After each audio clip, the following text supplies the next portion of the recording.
Ok, vamos analisar então essas fontes sobre os medicamentos para arritmias cardíacas. O material foca bastante, né, na fibrilação atrial e num efeito colateral específico de alguns tratamentos, o tal do prolongamento do intervalo QT.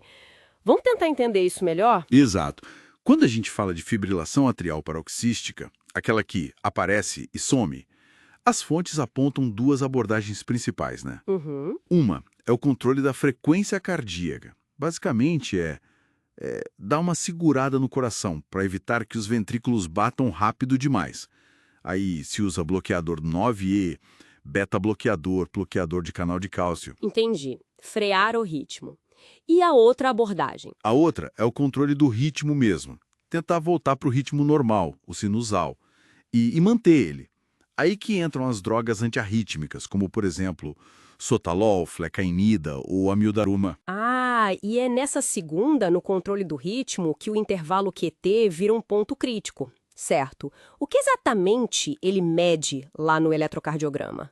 O QT, ele representa o tempo total que o músculo ventricular leva bom, para despolarizar e repolarizar. Pensa como o ciclo elétrico completo daquela parte principal do coração, os ventrículos. Tá, Na prática, a gente acaba usando ele muito como uma medida da repolarização, sabe? Aquela fase de reset elétrico da célula cardíaca. entendi. E as fontes destacam que justamente os antiarrítmicos da classe 3, citam sotalol, amiodarona, dofetilida, eles mexem nessa repolarização. Como? O mecanismo principal deles, assim, é bloquear canais de potássio nas células do coração. Canais de potássio. Potencial de ação, a fase 3, que é esse reset para a próxima batida. Bloqueando eles, o potencial de ação se estica, dura mais tempo. Ah, E isso se reflete lá no ECG. Como? Um intervalo QT mais longo. E um QT mais longo, por que isso preocupa? Qual é o risco? Então, um QT prolongado pode ser um problema sério, sim. Ele cria uma condição elétrica no coração que predispõe a uma arritmia ventricular bem perigosa, chamada torsades de Pontes, TDP. Torsades de points. Isso é um tipo bem específico de taquicardia ventricular polimórfica. Esse risco é o que a gente chama de efeito pró-arrítmico. Quer dizer, a própria droga que trata a arritmia pode acabar causando outra. Faz todo sentido. Mas olha só, você mencionou a amiodarona junto com o sotalol. As fontes diferenciam o risco entre elas. Sim, diferenciam e é um ponto importante. Embora a miodarona seja classe 3 porque bloqueia potássio, as fontes indicam que ela tem um efeito pró-arrítmico menor. Menor. A torsades de Points é bem menos comum com a miodarona do que com outras drogas da mesma classe, tipo o sotalol.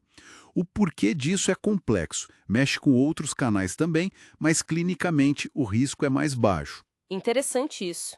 E falando no sotalol, ele parece ser um exemplo bem destacado nas fontes. Ele tem algo particular, né? Correto, o sotalol é meio híbrido. Ele não é só classe 3. Ele combina essa ação de bloquear canal de potássio com atividade de beta-bloqueador, que é classe 2. Ah, as duas coisas. Exato. Usa para fibrilação atrial, mas tem seus riscos.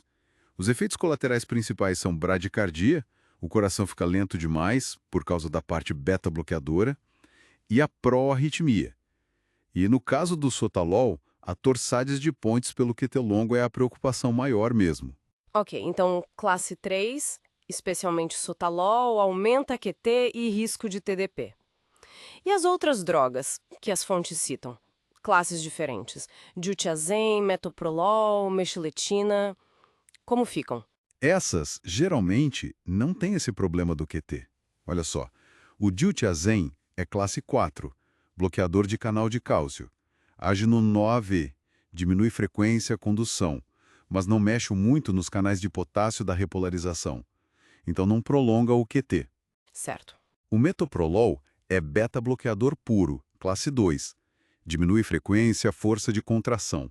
Mas diferente do sotalol, não tem aquela ação classe 3 dos canais de potássio, sabe? Por isso não altera o QT. E a mexiletina? Michelitina é classe IB, bloqueia canal de sódio, tem seu uso em arritmias, mas também não está associada a prolongar o QT. Entendi. Mas essa relação QT longo e TDP parece que não é tão direta assim, né? Porque as fontes trazem o caso da ranolazina como curioso. Sim, a ranolazina é bem interessante. É um remédio para angina, não é primariamente antiarrítmico. O mecanismo dela inibe canais de sódio tardios, mas ela também bloqueia canais de potássio. Ah, então ela também bloqueia potássio. Também bloqueia, e isso causa um aumento do QT, que depende da dose. Mas, e aqui que está o ponto curioso que as fontes trazem. Apesar dela prolongar o QT, não tem relato consistente de torsades de points com o uso dela. Nossa, então não é só QT ficou longo, vai dar TDP. O que essas fontes mostram, no fim das contas? Qual o resumo da ópera? O que fica claro é que entender como cada remédio afeta o ciclo elétrico do coração é essencial. O ponto-chave que as fontes mostram é que o risco de TDP parece ligado não só ao QT longo em si, mas talvez à forma como ele é prolongado. Hum. O bloqueio de canal de potássio mais puro, digamos assim, das drogas classe 3 como o sotalol, parece criar uma vulnerabilidade elétrica mais específica para TDP. E essa vulnerabilidade, por algum motivo, não aparece da mesma forma com outras drogas que também mexem no QT, como a ranolazina. Fascinante, né? Exatamente. A relação é forte para a classe 3 clássica. Bloqueou o potássio, QT aumentou, risco de TDP subiu. Mas aí você pega a miodarona, a ranolazina e vê que tem mais coisa aí no meio. Como a ranolazina, que aumenta o QT, mas parece segura nesse ponto, de uma como o sotalol, que carrega esse risco de TDP bem claro. As fontes levantam essa bola, mas não cortam, né? Deixa a gente pensando. Exatamente. Algo para se aprofundar, sem dúvida.